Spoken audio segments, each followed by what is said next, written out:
Bonjour à tous et bienvenue. Nous recevons aujourd'hui l'évangéliste Yves Narcisse. Que Dieu vous bénisse encore une fois. Ce matin, comme la Bible va le dire également, le matin, nous allons lire un verset, le chapitre 11 dans le livre de Marc. Marc chapitre 14, Marc chapitre 11, et nous allons lire à partir du verset 20. Nous allons lire ce récit que nous connaissons tous, et nous allons essayer de voir ce que le Seigneur veut nous dire aujourd'hui à ce sujet. Que Dieu nous bénisse encore une fois, et merci pour toutes les personnes qui sont disposées aujourd'hui à écouter ce message de Dieu. La Bible dit au chapitre 11 du chapitre 11 de Marc au verset 20: Le matin, en passant, les disciples virent le figuier séché jusqu'aux racines. Pierre, se rappelant ce qui s'était passé, dit à Jésus: Rabbi, regarde, le figuier que tu as maudit a séché. Jésus prit la parole et leur dit: Ayez foi en Dieu. Je vous le dis en vérité, si quelqu'un dit à cette montagne: ôte-toi de là et jette-toi dans la mer, et s'il ne doute point en son cœur, mais croit que ce qu'il dit arrive, il le verra s'accomplir. C'est pourquoi je vous le dis, je vous dis, tout ce que vous demanderez en priant, croyez que vous l'avez reçu, et vous le verrez s'accomplir. Alléluia. Ce récit est presque l'ABC de la foi. C'est un peu le béaba, comme on le dit. Et chaque chrétien est censé connaître ce récit. Et chaque chrétien est censé savoir ce qui s'était passé ce jour-là. Mais seulement nous sommes parfois incapables de mettre ça en pratique dans notre vie de tous les jours.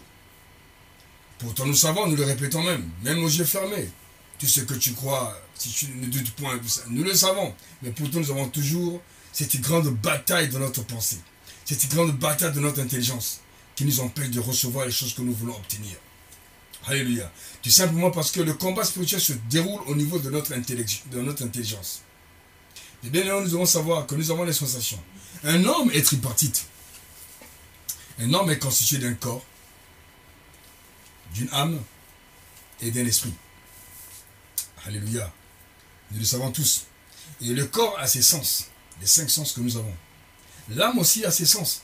Ce sont les émotions qu'il développe. Les émotions que nous développons, c'est au niveau de notre âme. Et l'esprit reçoit les informations venant du Dieu, le Père, par le Saint-Esprit. Et nous devons normalement faire de telle sorte que l'Esprit de Dieu, le Saint-Esprit, puisse prendre contrôle de notre âme et prendre contrôle de notre corps.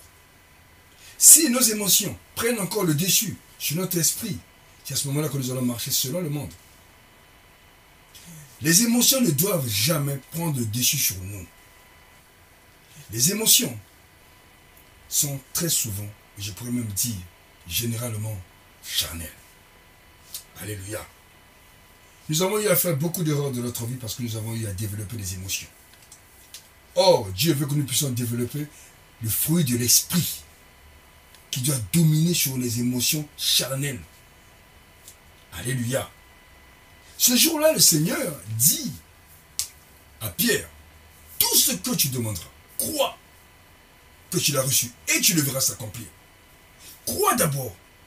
Et confiance. Comme la Bible dit, la foi est une ferme assurance. Et la ferme assurance que ce que tu demandes, tu vas l'obtenir et tu le verras s'accomplir. Il ne faudrait pas que tes yeux puissent d'abord te convaincre que tu vas recevoir les choses. Mais crois dans ta pensée, dans l'esprit, que les choses vont arriver selon que Dieu a dit. Quelle est la foi? La foi doit être basée sur ce que Dieu a déclaré, la parole de Dieu. Notre foi est basée sur le message de la promesse de Dieu. Notre foi doit être basée sur les événements que Dieu a eu à nous montrer, ou encore à passer. Le Seigneur a eu les événements que le Seigneur a eu à vivre pendant sa vie sur la terre des humains. Et notre foi doit être calquée sur la révélation de la parole de Dieu. Parce que la Bible dit également, la foi vient de ce qu'on entend. Mais la foi ne doit venir de quoi? De ce qu'on entend. D'entendre de quoi? La parole de Dieu. Parce que le monde aussi peut te communiquer une certaine foi. Alléluia. Mais notre foi à nous doit être basée sur la parole de Dieu. Les gens peuvent avoir foi par rapport à ce qu'ils sont, parce qu'ils sont les frères ou bien encore les parents d'un responsable. Et ils ont pas foi à la parole de Dieu, ils ont foi en la personne dont ils mettent leur confiance. Parce qu'ils savent que non, leur frère est un ministre, ils savent que lorsqu'ils auront besoin de quelque chose, ils vont aller voir le frère ministre, et le frère ministre va leur aider à obtenir quelque chose qu'ils veulent recevoir. Mais nous n'avons pas confiance en celui-là, nous aurons confiance au roi des rois, le Seigneur de gloire. Car lui, il a dit, tout ce que vous demanderez, croyez que vous l'avez reçu, et vous le verrez s'accomplir. Donc notre foi n'est pas basée sur les personnes, notre foi est basée sur la révélation de la parole de Dieu. Écoutez mes bien-aimés, ne doutez point. Pourquoi nous avons voulu intituler ce petit récit « Tueur de Goliath » ? Parce que Dieu veut que nous puissions être des véritables tueurs de Goliath.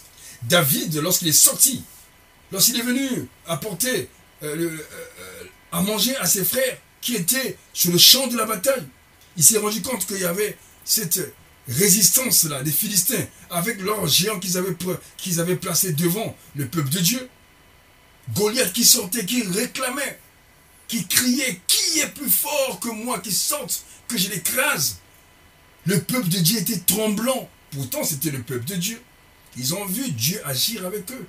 Ils ont les témoignages, ils avaient le témoignage. Il y avait Saül qui connaissait Dieu, qui a vu des victoires, qu'ils avaient le témoignage de la puissance de Dieu. Mais devant, ce jour-là, devant Goliath, ils ont douté de leur capacité. Ils ont même douté de leur Dieu. Et David était scandalisé. Il dit, mais quel est cet incirconcis qui ose insulter le peuple de Dieu, le peuple élu? Aujourd'hui, je veux te tuer et je donnerai ta tête aux oiseaux des champs. Alléluia. David avait confiance, pas en lui. Il n'avait pas confiance en ses capacités, mais il avait confiance en Dieu. Sa foi était basée sur la révélation de la parole de Dieu. Il était confiant. Nous devons être confiants. Nous rappeler des promesses que le Seigneur nous a faites. C'est vrai.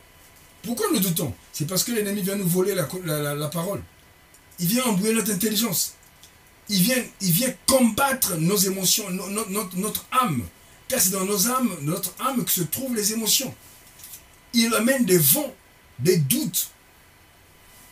Le siège de notre intelligence qui se trouve dans notre âme. Il vient perturber notre âme afin que nous ne puissions pas croire totalement à la vérité de la parole de Dieu.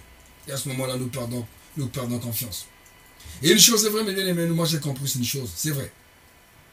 C'est vrai. Que nous ne devons pas regarder notre situation telle qu'elle est.